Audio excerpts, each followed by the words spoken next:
মামা ক্যান্টনমেন্ট যাবেন? হ্যাঁ মামা যাবো।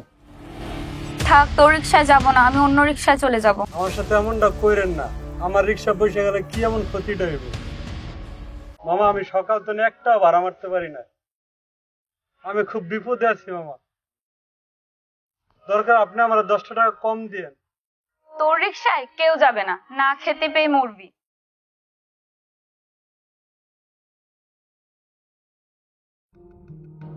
এই মামা, মিরপুর 12 নম্বর যাবেন? হ্যাঁ মামা যাব। আরে তুই আগে বেতর ছিলি, রিক্সা চালাস কবে থেকে? তোর রিক্সা যাওয়ার থেকে আমি পায়ে হেঁটে যাব।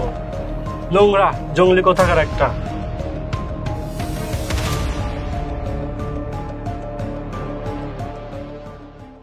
হায় আল্লাহ, এটা তোমার কেমন পরীক্ষা? মেথরের কাছ নাই বইলা রিক্সালে 2 মুঠো ভাতের পয়সা রুজি করতে বাইর হইলাম। আজকে তো খাওয়ার মতো কিছুই নাই ঘরে, আর 4 দিন ধইরা কোনো যাত্রীও আমার রিক্সায় বসতেছে না। কি হইব আমার? মামা ক্যান্টনমেন্ট যাবেন? হ্যাঁ মামা যাবো। থাক, তোর রিক্সায় যাবো না, আমি অন্য রিক্সায় চলে যাব। আমার সাথে এমনটা কইরেন না, আমার রিক্সা বসে গেলে কি এমন ক্ষতিটা হইব? মামা আমি সকাল তো একটা ভাড়া মারতে পারি না, আমি খুব বিপদে আছি মামা। দরকার আপনি আমার 10টা টাকা কম দিয়েন। তোর রিক্সায় কেউ যাবে না, না খেতে পেয়ে মরবি।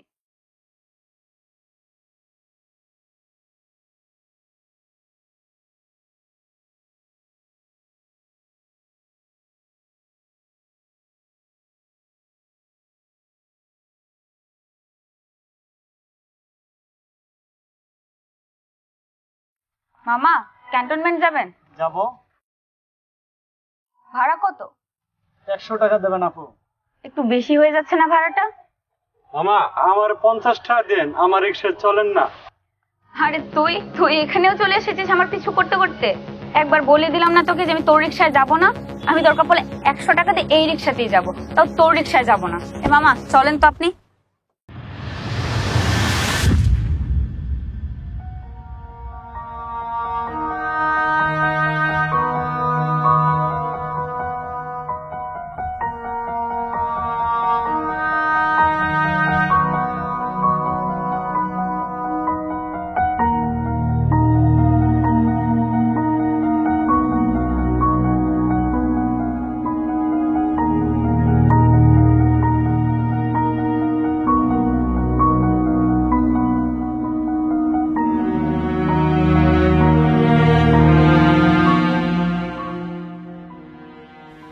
এখন ঘরে কোন মুখ নিয়ে যাবো?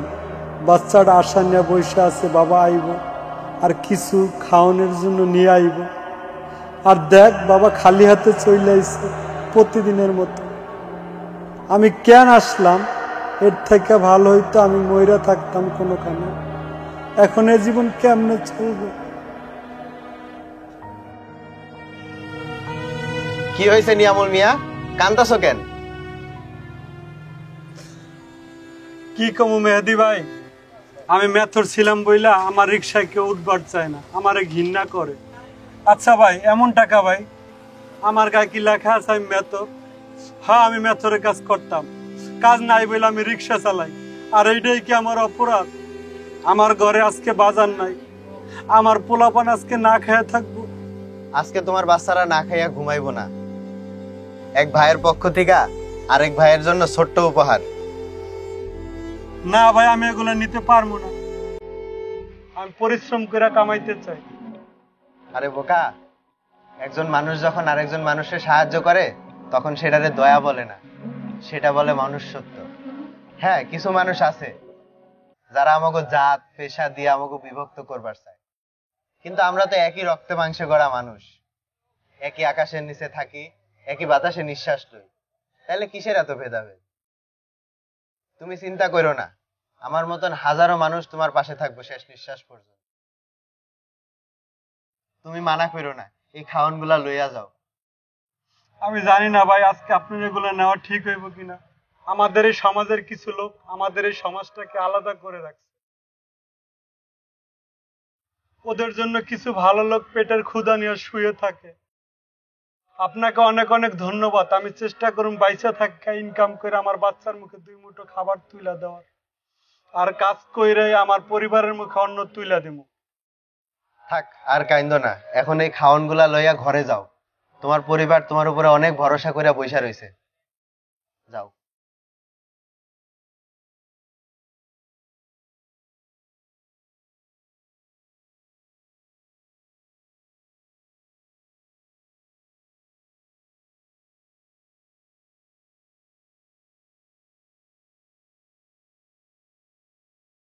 আমি অ্যাবর্শন করাতে চাই। এই সন্তান এখন নেয়া কোনোভাবেই সম্ভব না। ম্যাডাম, আপনি প্লিজ কিছু একটা করুন। আমাদের সোফিয়া এখনো অনেক ছোট। এখন আমরা আরেকটা সন্তান নিলে তার দেখভাল করা আমাদের জন্য খুব কষ্টকর হয়ে যাবে। ডাক্তার, আপনি তো একটু বুঝতে পারছেন নাকি? তাদের স্বামী স্ত্রীর জোড়াজুড়িতে বাধ্য হয়ে এক পর্যায়ে পরীক্ষা নিরীক্ষা করে জানতে পারলাম প্রায় 4 মাসের অন্তঃসত্ত্বা। আমি অবাক হয়ে জিজ্ঞেস করলাম, 4 মাসে একবারও বুঝতে পারেননি? রুমা পরিষ্কার মিথ্যে কথা বলে গেল। না ম্যাম, বুঝতে পারিনি। দেখুন, আমি কোনো কিছুই করতে পারবো না। আল্লাহ দিয়েছেন, গ্রহণ করুন। রুমার স্বামী সাথে সাথেই বলল, না ম্যাম, আপনি অ্যাবর্শন করে দিন প্লিজ। আমার আপাতত সন্তান নেওয়ার কোনো প্ল্যান নেই। আপনি না করলেও সৃষ্টিকর্তার প্ল্যানিং, তিনি আপনাকে সন্তান দিবেন। কিন্তু এই 4 মাসের বেবিকে নষ্ট করা আর একটা মানুষকে গলা টিপে হত্যা করা সমান অপরাধ। আপনি কি ব্যাপারটা বুঝতে পারছেন না? রুমা আবারও বলল, আমার কোনো ইচ্ছে নেই। তাছাড়া আমি একসাথে 2টো সন্তানকে সামলাতে পারবো না। আপনার প্রথম সন্তানের জন্মের আগে প্রতি সপ্তাহে তো আমার কাছে আসতেন, সারাক্ষণ পাগল করে ফেলতেন একটা বাচ্চার জন্য। কি না করেছেন একটা বেবি নেয়ার জন্য। আল্লাহ যখন দিচ্ছিলেন না তখন তো পাগল হয়ে যাচ্ছিলেন, আর এখন দিয়েছেন দেখে ভালো লাগছে না? কথাটা তাদের তেমন একটা এফেক্ট করলো না। তারা নিজের সিদ্ধান্তে অনড়। আমি না পেরে বললাম, ভালো করে বুঝে শুনে সিদ্ধান্ত নেন, 2 দিন পর আসবেন। তারা কিছু না বলে চলে গেল। ভাবলাম আর আসবে না, কিন্তু অবাক হলাম আমি। তারা 2 দিন পর আবার এসে তাদের আগের সিদ্ধান্তই জানালো।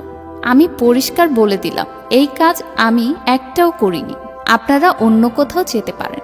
ম্যাম, প্লিজ বুঝতে চেষ্টা করেন। আমি রুমাকে জিজ্ঞেস করলাম, তুমি শিওর যে সন্তান তুমি রাখবে না?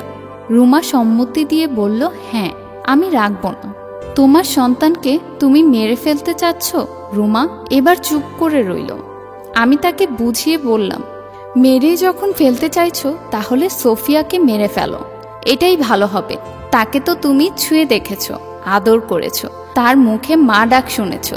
সোফিয়ার আর দরকার নেই, বরং এখন ভিতরে যে আছে তাকে রাখো, ততদিন তুমি একটু স্বস্তির নিঃশ্বাস নেবে।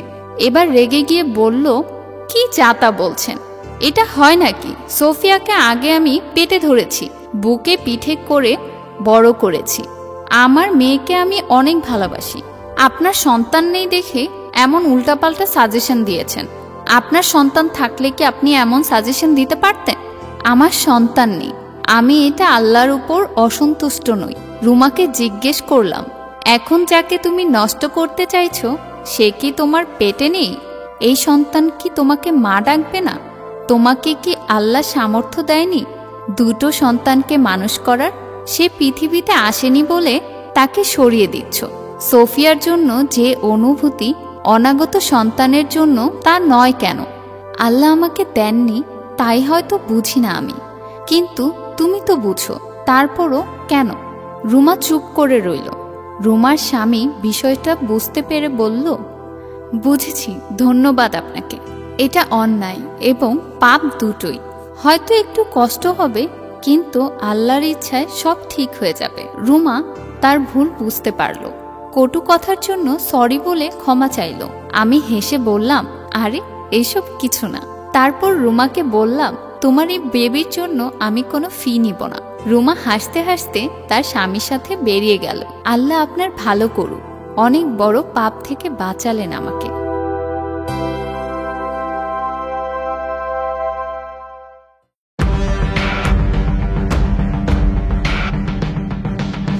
ওই বাচ্চা নিয়ামুল, কই তুই? বাইরে আয়। ওই কামলার বাচ্চা কামলা নিয়ে আমল বাইরে আয়।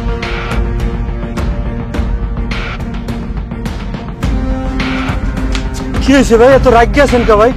তোর বাড়ি যদি বাঁচায় রাখতে চাস তাহলে আর বাড়ি থেকে বেরোতে দিস না। ওরা যদি কোনোদিন আমার বোনের লগে দেখছি ওরে মায়ের একবার কবর দিয়ে আলাম, জানাজা করার সময় পাবি না। ভাই ও আর এমনটা করবে না ভাই, ওরে মাফ করে দেন ভাই। আর হ্যাঁ, মনে রাখিস বেঁচে থাকা অবধি তোর বাইরে আমি কোনোদিনও মাইনা নেব না। খুব করে আলাম।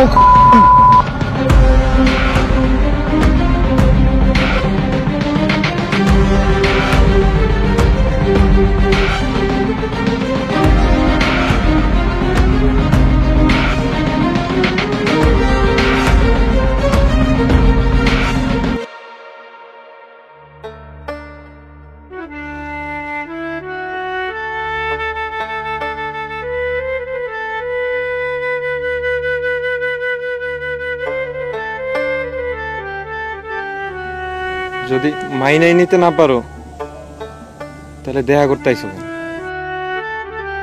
আমার মেনে নেয়া না নেয়াতে কিছুই আসে যায় না।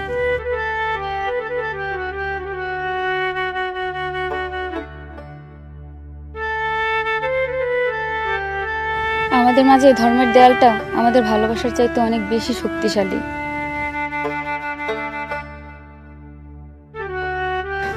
আর এই জন্যই আমার ফ্যামিলি কখনো মেনে নিবে না। আর আমার ভাই, সে তো সাবধানে থেকো তুমি।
তুই ওই মেয়ের দ্বারা কোনোদিন যাবি না।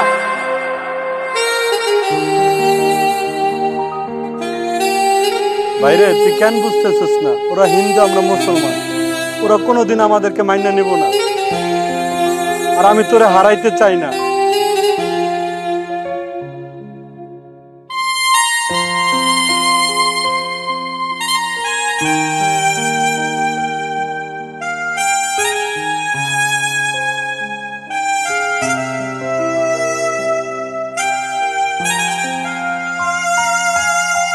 ডাক্তার সাহেব, এখন আমার দাদা কেমন আছেন?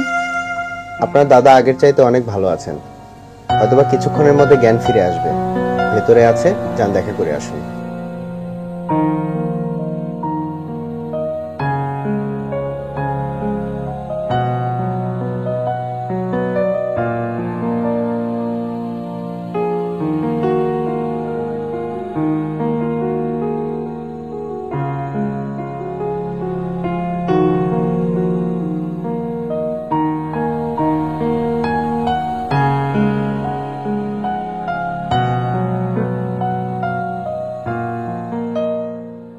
কিরে তুই এখানে? আমার বোনের পিছু পিছু করে তুই এই অবধি চলে আসছস না? তোরা মুসলিম, আমরা হিন্দু। তোদের সাথে আমাদের একটাই সম্পর্ক, সেটা হচ্ছে শত্রুতা। তোরা আজকে থামুন। আপনি কাকে মারতে যাচ্ছেন? যে ছেলেটা আপনার জীবন বাঁচাইছে তাকে, নাকি একজন মুসলমানের বাচ্চাকে? উনি আপনাকে সময় মতো যদি হাসপাতালে না নিয়ে আসতো, এতক্ষণে তো আপনার চিতা জ্বলতো। আর এই ছেলেটার অপরাধ যদি হয় মুসলমান হওয়া, তাহলে তো আপনার মরে যাওয়া উচিত। তার কারণে এই ছেলেটা একটু আগে আপনাকে রক্ত দিয়েছে। আচ্ছা, আপনি তো ধর্ম খুব মানেন, তাই না? আপনার ধর্মের কোথায় লেখা আছে যে অন্য ধর্মের লোকজন আপনার শত্রু? জাতের নামে দোহাই দিয়ে সমাজে আর কত হাঙ্গামা করবেন আপনারা?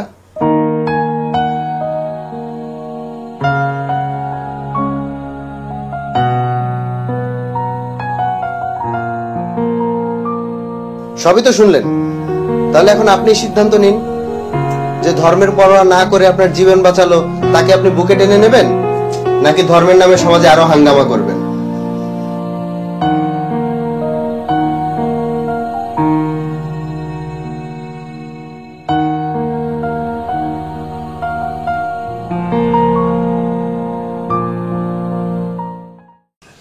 বৃদ্ধ বয়সে যে সন্তান নিজের বাবা মাকে অসহায় মনে করে সে একটা অমানুষ।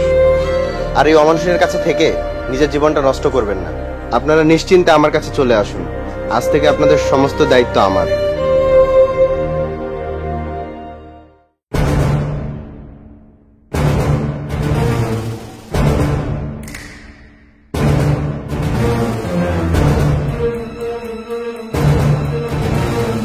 হ্যাঁ বলুন, কিভাবে আপনাদের সাহায্য করতে পারি?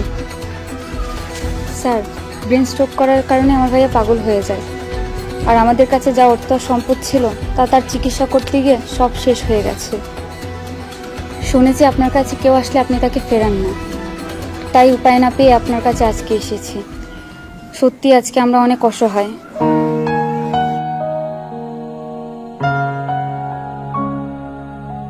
অন্তত আমাদের ভালোবাসার কথা চিন্তা করে হলেও আজ আমাদের সাহায্য করুন।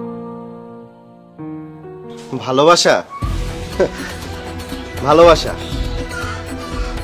মনে আছে সে দিনটার কথা?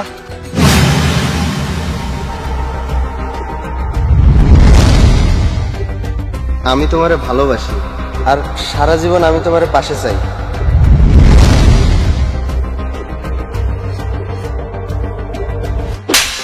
সামান্য একটা ভ্যান চালক হয়ে তোর সাহস হয় কি করে আমাকে প্রপোজ করার?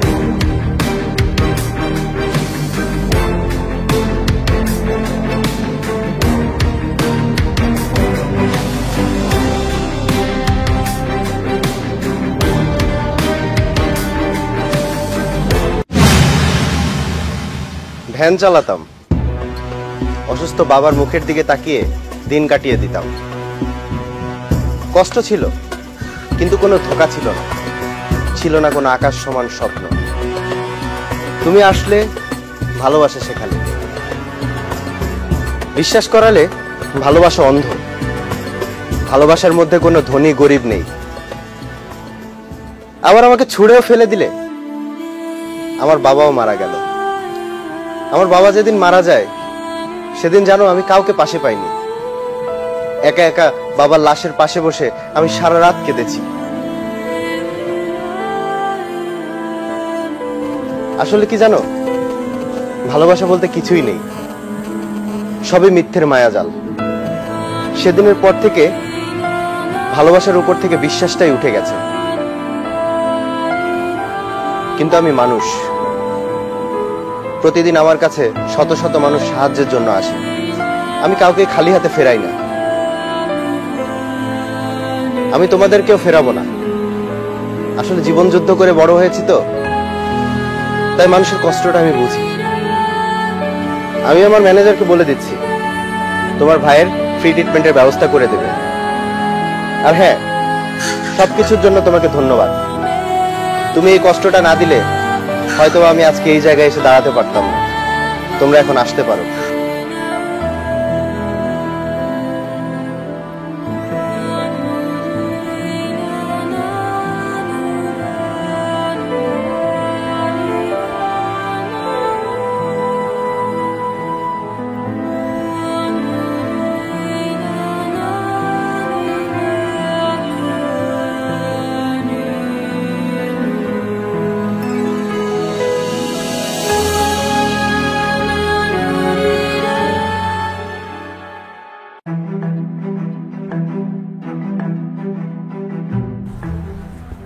আরে তুষার, তুই এখানে?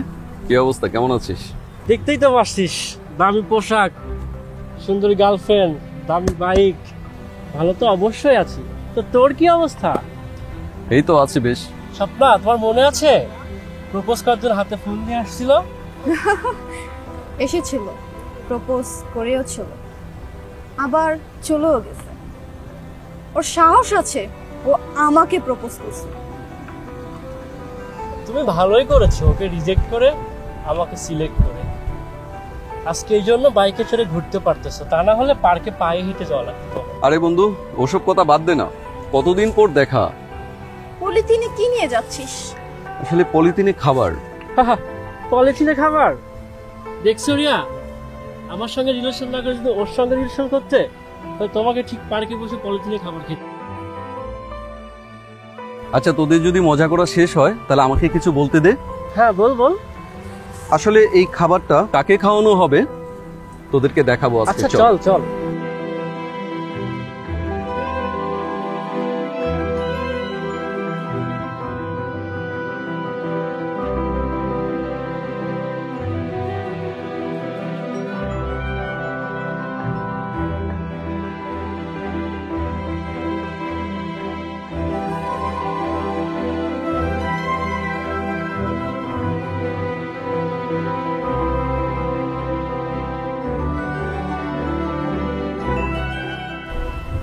শোন, খাবারের কাজ ক্ষুধা মেটানো, সেটা হোক রাস্তার খাবার আর সেটা হোক 5 স্টার হোটেলের খাবার।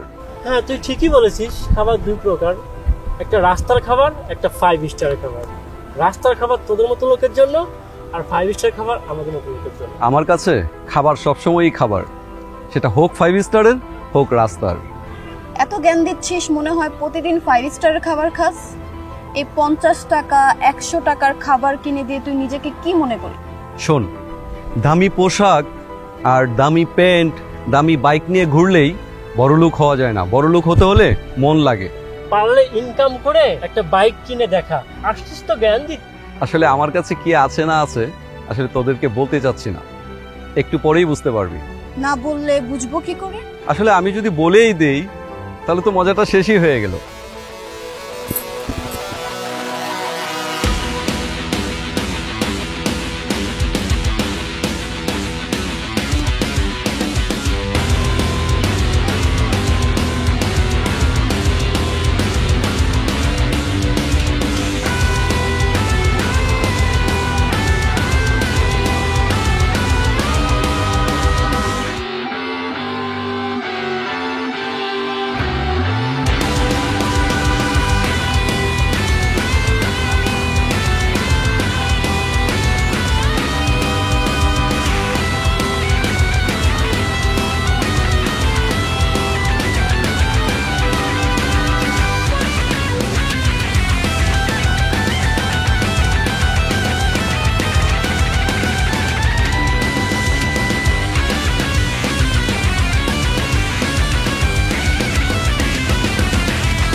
ভাইয়া একটু দরজাটা খুলুন না ভাইয়া, প্লিজ আপনার কাছে হাত জোড় করছি ভাইয়া, একটু দরজাটা খুলুন ভাইয়া। কি হয়েছে ম্যাম, কোনো সমস্যা আপনার? ভাইয়া বলছি দরজাটা খুলুন ভাইয়া, প্লিজ আমি খুব বিপদ আছি, দরজাটা খুলুন ভাইয়া।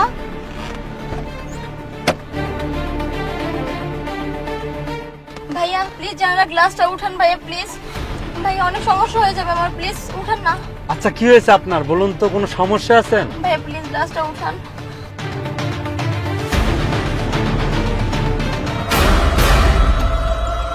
জানলা খোল, জানলা খোল কইতাছি। একবার ইটা দিয়ে জানলা ভাঙে দিন, জানলা খোল। না ভাইয়া, একদম জানলা খুলবেন না ভাইয়া। জানলা খোল। এই সব টাকা আমার, এই সব টাকা আমি করে দিয়ে দেবো। ওই মেয়েরে শুধু আমার কাছে চলে দেয়।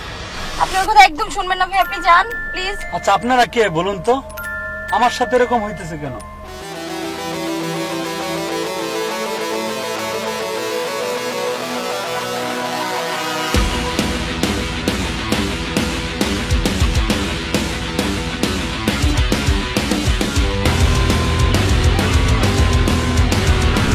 শোনো, ডাক্তার বলছে আমাদের মেয়ে বাচ্চা, আর আমি মেয়ে বাচ্চা চাই না, আর আমার ফ্যামিলিও চাই না।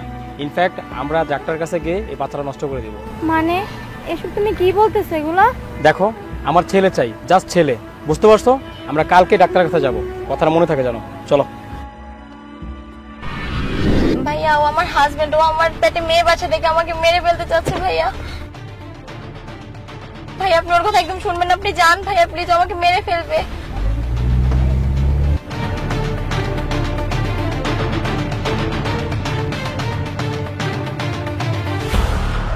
ভাইয়া আপনাকে অসংখ্য ধন্যবাদ ভাইয়া, আপনি ওর থেকে আমার জীবন বাঁচিয়েছেন। ভাইয়া আপনি একটু সামনে যান, আমার ভাইয়া আছে, আমাকে আমার ভাইয়ের কাছে পৌঁছে দিন। আচ্ছা ঠিক আছে। ভাইয়া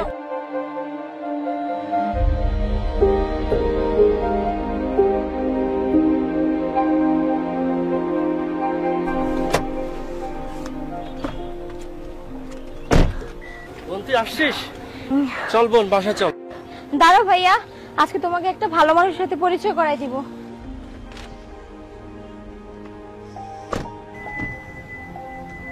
আরে ভাই আপনি? ভাই এটা আমার ছোট বোন। ও আচ্ছা। ভাইয়া আজকে আমার হাজবেন্ডের থেকে আমাকে আর আমার বাচ্চাকে উনি রক্ষা করেছে।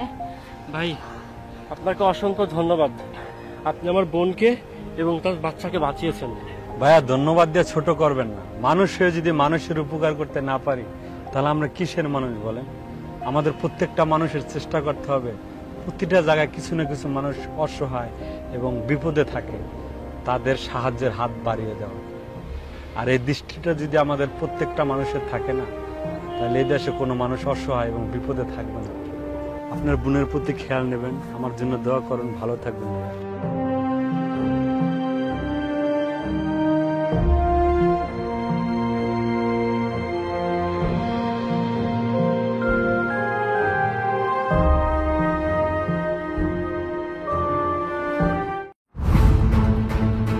এক্সকিউজ বাবু, খামটা মনে হয় আপনার?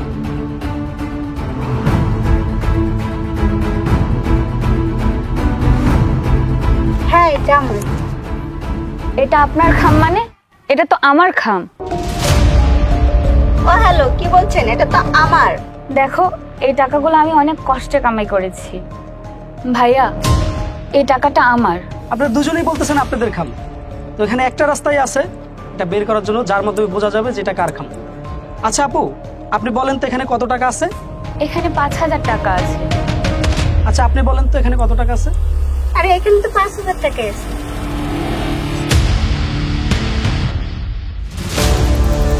আচ্ছা খামটি দিন তো আমাকে। হ্যাঁ তাই তো, এখানে 5,000 টাকা আছে। আচ্ছা দেখছেন ভাইয়া, আমি তো আপনাকে বলছি এখানে 5,000 টাকা আছে। আমিও তো 5,000 টাকার কথাই বলেছিলাম। ভাইয়া ওকে দেখে কি মনে হয় আপনার 5,000 টাকা ওর কাছে থাকতে পারে? দেখো প্লিজ আমাকে টাকাগুলো দিয়ে দাও, আজকে আমাকে বাড়ি ভাড়া দিতে হবে, তা না হলে বাড়িওয়ালা আমাকে আজকে বের করে দিবে। থ্যাংক ইউ ভাইয়া। It's okay.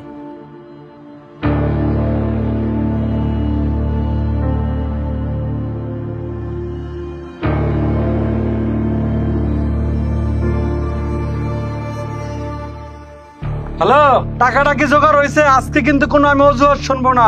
3 মাসের ভাড়ার টাকা পাবো, আজকে কিন্তু ভাড়া দেওয়াই লাগবো। টাকাটা জোগাড় হয়েছিল, কিন্তু কেউ একজন বাটপারি করে টাকাটা নিয়ে গেছে আমার থেকে। ওই তোর টাকা থাকলে তোকে বাটপারি করে নেবে, তুই কি বাটপারি আমার সাথে শুরু করছস? আজকে কিন্তু কোনো আমি অজুহাত শুনবো না, আমার টাকা দে, নাহলে কিন্তু আমি সব মাল সামানা ফালাই দেবো, কোনো অজুহাত শুনবো না। প্লিজ ভাইয়া আমাকে বিশ্বাস করুন। তোর বিশ্বাস দাঁড় কালকে টাকা না দিলে তোর মাল সামানা সব গর্তন বাইর করে দিব, মনে রাখ কথাটা। হে আল্লাহ, আমি তো আজ পর্যন্ত কাউকে ঠকাইনি, তাহলে কেন আমাকে এরকম করে ঠকতে হলো?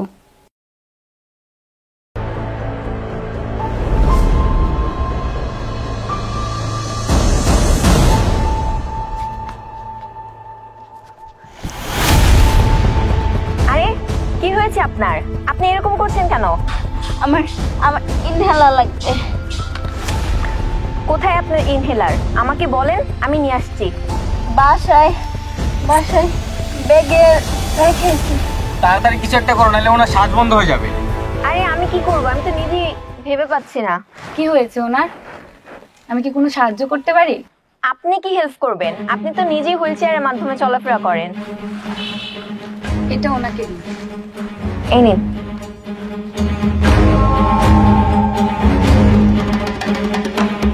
থ্যাংক ইউ, তুমি আজকে আমার জীবন বাঁচিয়েছো। থ্যাংক ইউ আমাকে নয়, ওনাকে দেওয়া উচিত, কারণ উনি যদি সঠিক সময় মতো না আসতো তাহলে আপনার যে কি হয়ে যেত।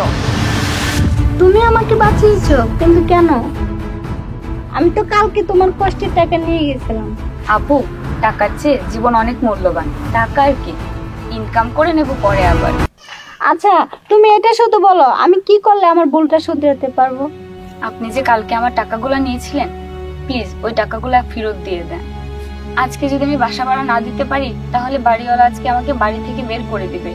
তুমি শুধু আমাকে ওই জায়গায় একবার নিয়ে যাও, তোমার যা কিছু করা লাগে সবকিছু আমি করে দিব। ঠিক আছে, চলেন। Thank you.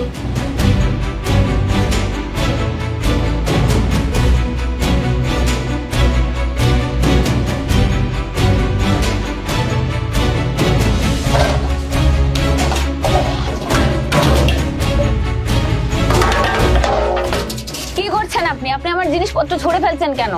তোকে বলেছি না আজকে ভাড়া না দিলে ঘর থেকে মাল সোনা সব ফালাই দিমু। তোর মতো ভাড়াটি আমার দরকার নাই। এখন এখান থেকে তোর মাল সোনা চলে যাবি তুই। আচ্ছা ভাইয়া বলেন, এর ভাড়া কত টাকা বাকি আছে? 3 মাসের 15,000 টাকা পাবো। উনি এখন থেকে এখানে থাকবে, টাকাটা গুনে নিন।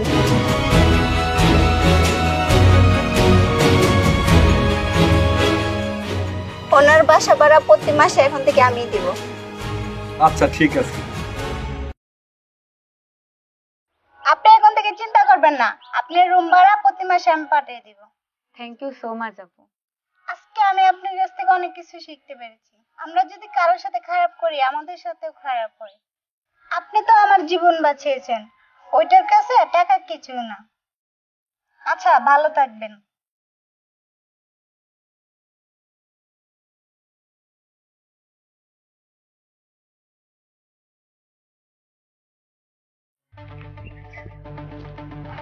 কে? গেস করো তো আমি কে? কে? সজীব? ভালো করে গেস করো। তাহলে কে? নিশ্চয়ই আকাশ। আসলে তোমার গেস করার স্মরণশক্তি একেবারেই কমে গেছে। আমি বুঝতে পারছি না কে। সরি আসলে আমার গার্লফ্রেন্ড এখানে আসার কথা ছিল। সরি। ইটস সো স্টুপিড একটা। উফ, দে তো ফোনটা। মামু, ফোন তো লক। কি করা যায় বলতো? আইডিয়া দে তো, ফোনটা দে তো। কি করবি তুই? দেখ না তুই, তোর ফোন দে। আমার ফোন দিয়ে কি করবি? বের কর তুই, দেখ।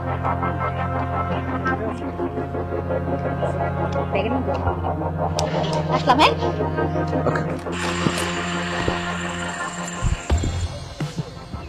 এক্সকিউজ মি আপু, আপনার কি কিছু হারিয়েছে?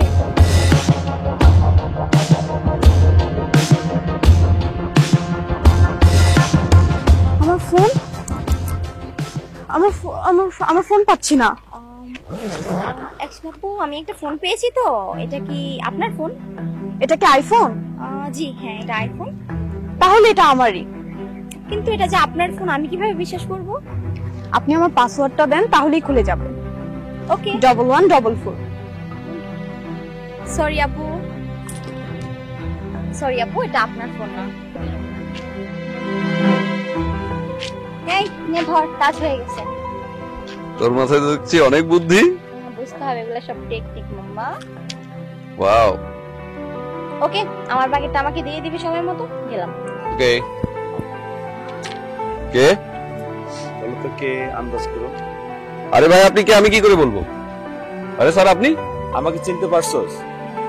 তোরা এলাকার বহুত মানুষকে সর্বশান্ত করছস। আমি কাকে সর্বশান্ত করলাম স্যার? কাকে সর্বশান্ত করছ? এই স্বপ্নে দিকে আসো। আচ্ছা মাপুস, এতদিন পর ইমার্জেন্সি। আসলে তোমার আমার একটু হেল্প লাগবে। হেল্প? কি হেল্প? আসলে ও যে দেখছো ওখানে একটা সিলেক্ট মেয়ে বসে আছে। ওরা দুইজন? হ্যাঁ, মানে ওদের কর্মকাণ্ডে এলাকার মানুষ অতিষ্ঠ হচ্ছে। তো ওদের নামে থানায় অসংখ্য মামলা আছে, কিন্তু কোনো প্রমাণ নেই। তো তুমি যদি আমাকে হেল্প করো, একটু প্রমাণ সংগ্রহ করতে সাহায্য করো, তাহলে হয়তো আমি ওদেরকে গ্রেফতার করতে পারবো। প্ল্যানটা কি? প্ল্যানটা হলো,